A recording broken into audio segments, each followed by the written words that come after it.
और सारा ख़तरा का काम है।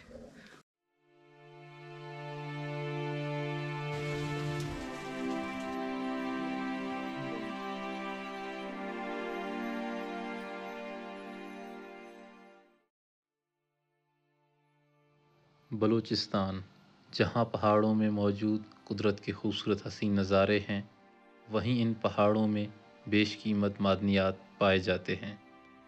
इन ख़जानों में से एक ख़जाना ब्लैक गोल्ड यानी कोयला बलूचिस्तान में बड़े पैमाने पर पाया जाता है। कोयले की कानकुनी अंग्रेज़ वक्तों में बलूचिस्तान में शुरू हुई, जो कि आज तक जारी व सारी है। कोयटा शहर से 20 किलोमीटर के फासले पर ही कोयटा के कोल रीजन का आगाज़ हो जाता है।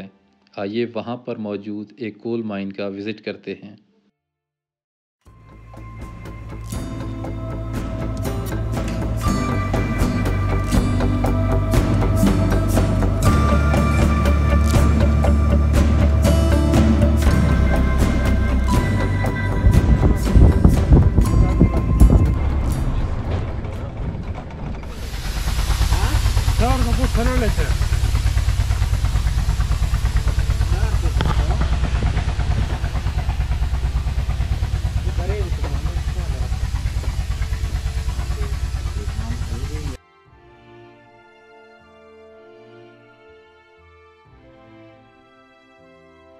ये जो है ना एंट्रेंस है, यहाँ से इसको टनल कहते हैं।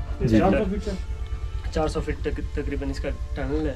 ठीक है, उधर जाएंगे, फिर उसके बाद इंक्लिनेशन आएगी जहाँ पे इंक्लाइन हमारा शुरू होगा। इस वक्त हम लोग जा रहे हैं माइन नंबर 2 में। ये माइन मैनेजर हमारे साथ है, टकरी साहब यहाँ पे अजीज़ कोल में संभालते हैं। सबसे पहले मैं आगे जाऊँगा क्योंकि मैं गैस वगैरह रीडिंग वगैरह ले सकूँ। उसके बाद आपको इजाज़त दूँगा, उसके बाद आप आना। माइन इंस्पेक्टर की क्लियरेंस के बाद हम लोग इंक्लाइन की तरफ गए और फिर माइन के अंदर उतरे। इमरजेंसी केस के लिए, जैसा कि सरमद बता रहे हैं, ये एक्स्ट्रा सपोर्ट्स पड़ी हुई हैं इमरजेंसी वगैरह के लिए, माइन के टनल में ही मौजूद हैं। ये देखें, यहाँ पर रूफाल हो चुका है। इसे आम ज़बान में डाट भी कहते हैं और इसको सपोर्ट सिस्टम लगाकर मजबूत किया गया है। माइन एक्सीडेंट्स में से एक कॉमन एक्सीडेंट रूफाल है।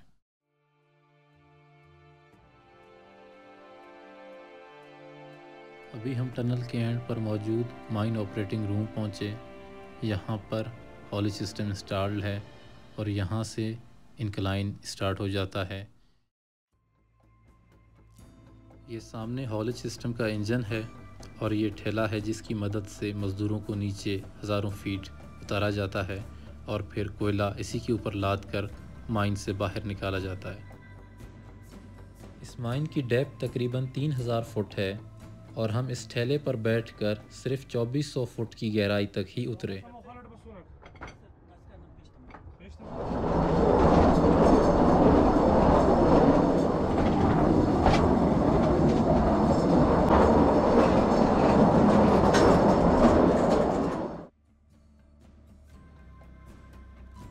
सपोर्ट सिस्टम के लिए माइन में प्रॉपर टिम्बरिंग की गई है।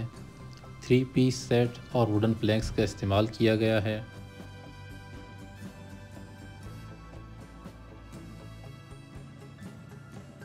इस वक्त हम लोग एक वीकर जोन को क्रॉस कर रहे हैं। यहाँ पर रूफ से काफ़ी ज़्यादा लूज़ मटेरियल गिर चुका है और उसके बाद इसकी प्रॉपर लॉगिंग की गई है ताकि मज़ीद किसी भी किस्म के फॉल को रोका जा सके।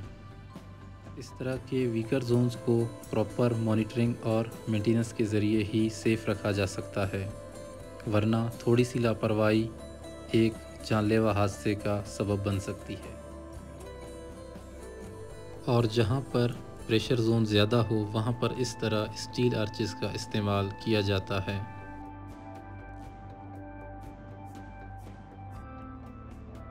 अगर आप लोग इस वीडियो में देख सकें कि दूर लाइट नज़र आ रहे हैं, ये लेबर जो काम कर रहा है उनके हेलमेट्स की लाइट हैं। ये लोग सरफेस से तकरीबन 2400 फुट से लेकर 2600 फुट की गहराई में काम कर रहे हैं। हम अपनी डेस्टिनेशन पर पहुंच गए हैं और अब हम माइन के अंदर मौजूद डिफरेंट एंट्रीज़ का विज़िट करते हैं। चलिए सर आ जाए। ये क्या है सर ये वो बैक सेंटर इसको हम लोग कहते हैं। सही है। बैक सेंटर का बेसिकली फंक्शन क्या होता है सर ये जो कोला हमने नहीं मिले फिर हम उसके लिए लगाते हैं कि कोला कहाँ गया। अच्छा, आइडेंटिफिकेशन करते हैं उसकी कोल की सर्चिंग करते हैं। सर्चिंग करते हैं। अभी हम लोग कोल इधर में अगर नहीं होता था तो फिर हम लोग आगे लगाते थे, फ्रंट पे लगाते थे, तो उधर उसको तोड़ देते थे आगे से उसको, इसको बैक सेंटर कहते थे। फुल बैक कानून सर। ये रशीद भाई और ज़िया भाई आप लोग क्या चेक कर रहे हैं अभी, थोड़ा सा गाइड करें इसके बारे में। हम देख रहे हैं इसके, हम जियोलॉजिक कंडीशंस देख रहे हैं इसके कि जियोलॉजिक क्या आ रहा है हमारे पास। तो यहाँ पे हमारे पास ये शेल आ रहा है, ठीक है, ये मॉइस्ट शेल है हमारे पास, ज़्यादा कंपैक्टेड होते हैं, कुछ लूज होते हैं। सही, तो ये लूज है हमारे पास। सीम आ रहा है हमारा, ऊपर से ऐसे आ रहा है, ठीक है, इन्होंने सीम पकड़ा हुआ है, सीम रेगुलर आ रहा है, नीचे जो है स्टोन है, ऊपर जो है हमारे पास ब्लैक शेल है। यहाँ पे आते ही ये फोल्ड हो गया, बिल्कुल फोल्ड होके ऐसे जा रहा है।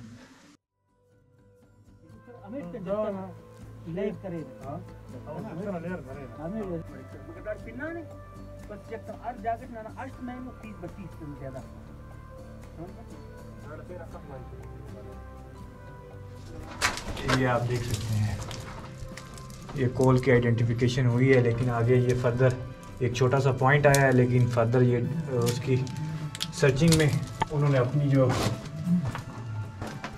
इंट्री है वो आगे लेके गए हैं। हालिया बारिशों की वजह से माइन में एक जगह काफ़ी सीपेज भी हुई, जिसकी वजह से पानी अकुमुलेट कर रहा था। इस पानी को उन्होंने प्रॉपर एक छोटा सा सम्प बनाकर उसमें कलेक्ट कर रहे थे और साथ साथ इसको ड्रेन आउट कर रहे थे।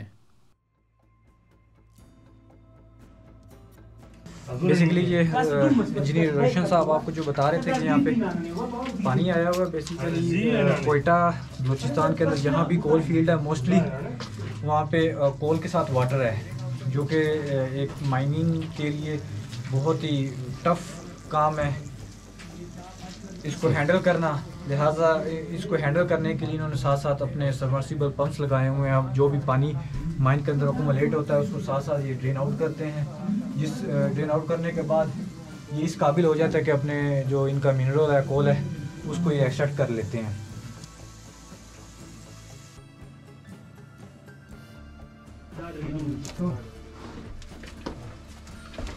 होशियारी होशियारी। No problem no problem no problem. इधर से निकलना है जी हाँ सर, इधर। ये एक और छोटा सा सम्प है, इसके ऊपर वुडन प्लैंक रखकर एक ब्रिज बनाया गया है ताकि इसको क्रॉस किया जा सके।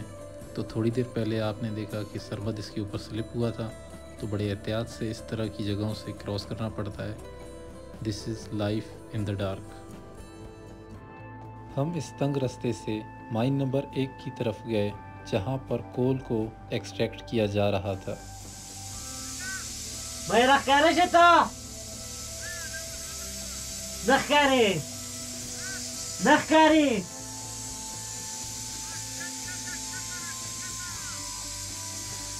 ये कितने दोस्त नीचे काम कर रहे हैं?